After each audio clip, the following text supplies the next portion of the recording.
In my thinking,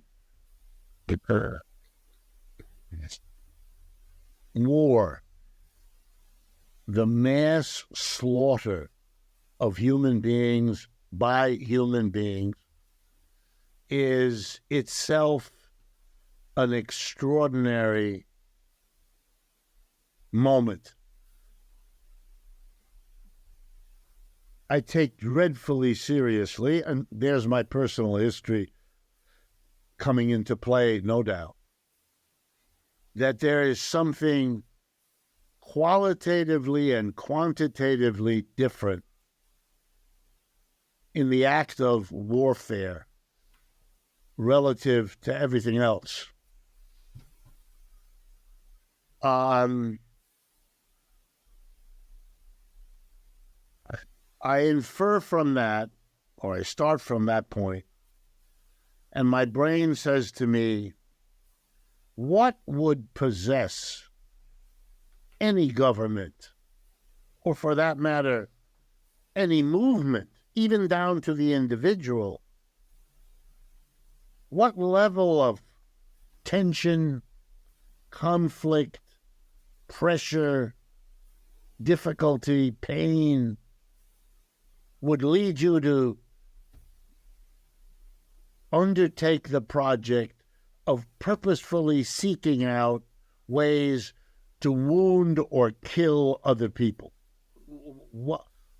For me, it's the same question if there's a criminal who shoots people in the course of robbing a bank or something. What? How did John or Mary get to this point? How did Hamas get to that point of what they did? How did the Israel? And my answer usually is a complicated analytic of what got them to that point. What is Israel doing? Is it really trying, as a society, to accommodate influx of people from outside, coupled with internal growth, and not figuring out how to manage this? Do they really need more land? They know better than the rest of us what the demand for more land means in their context, in that part of the world, given its history. You got to be kidding. You demand more settlements, more land to expand what you do. What? You have an intrinsic right to expand. What are you doing? You can't do that. We must do it. Well, you would have to work out an arrangement with the lands around you if you're really going to go that direction. Or you may not be able to expand. You may have to stay at a certain size, on and on. But if you can't work that out, if you have obstacles built into your social structure that does not allow you to think like that, then you build up a level of pressure that's too much. So in Israel, you put a level of pressure that has, as an interesting consequence, an accommodation for one part of the population, non-Arab, and that is organized by the forcible accommodation of the Arab part. One gets larger, the other one gets squeezed more. Okay, that'll get you 5 years. At the end of 5 years, the squeezing will explode the people you're squeezing. And then if you keep doing it, you get Hamas. And you get what Hamas did.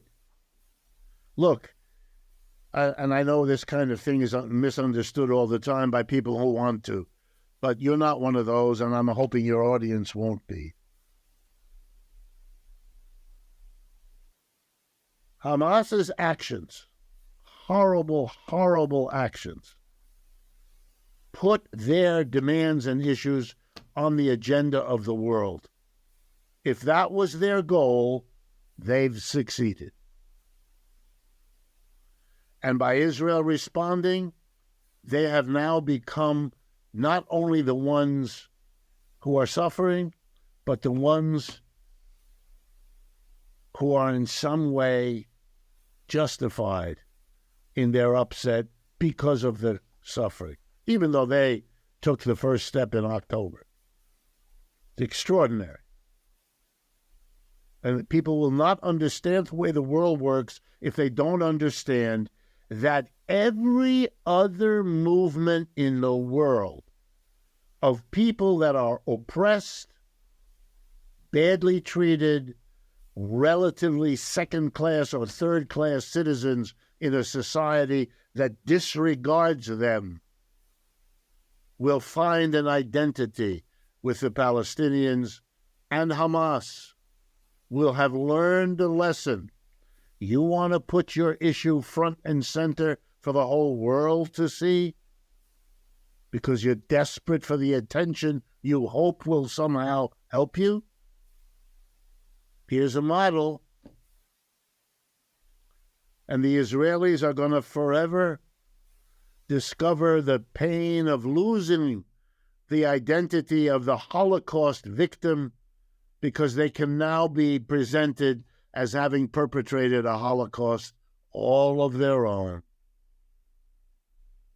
It's a terrible, terrible mistake.